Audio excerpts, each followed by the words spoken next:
many police investigators at the end of their careers, there is often an unresolved case that haunts them, that intrudes upon the days, years, and decades of the rest of their lives. For nearly half a century, police were unable to put a name to the remains of a woman found in the remote sandy barrens of Provincetown, the oldest unidentified murder victim in Massachusetts, the Lady of the Dunes. I came to the office 40 years ago, and this case was 8 years old then. So think about that. Then, on Halloween, an unexpected press conference at the FBI office in Chelsea. Today, over 48 years after her murder and discovery, we can finally say her name, Ruth Marie Terry. Ruth Marie Terry, a native of Tennessee and 37 years old in 1974 when her naked, dismembered body was found by a young girl walking a dog.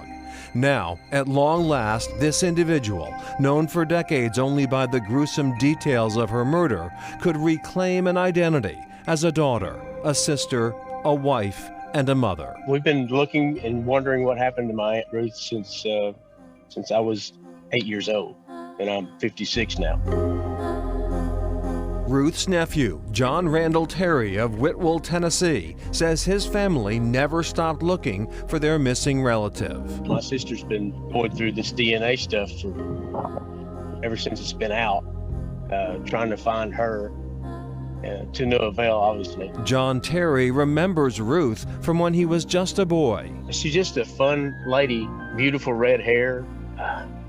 She loved her family. She wanted something better than what we have here, or she thought. My father, when she left in '74, he actually went to California looking for her.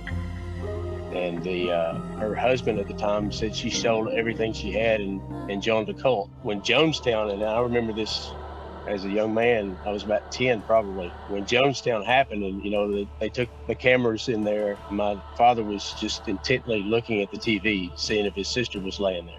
Of course, Ruth wasn't in Jonestown in 1978. She was already 4 years gone, lying in an anonymous grave at the tip of Cape Cod. As for that husband in California who said Ruth had joined a cult, well, he has quite a story of his own, one that authorities are working hard to unearth. This is where I want to be careful, Anthony. What I'm seeking to do is put us in a position where we feel that nothing else can be done. Cape and Islands District Attorney Michael O'Keefe and State Police Sergeant Mark Powell tell us investigators are digging deep into the ex-husband's past. And when we're satisfied with that, we will come before the public and lay out everything we know. The timeline, the history of Ruth Marie, but also the history of a person by the name of Guy Moldovan.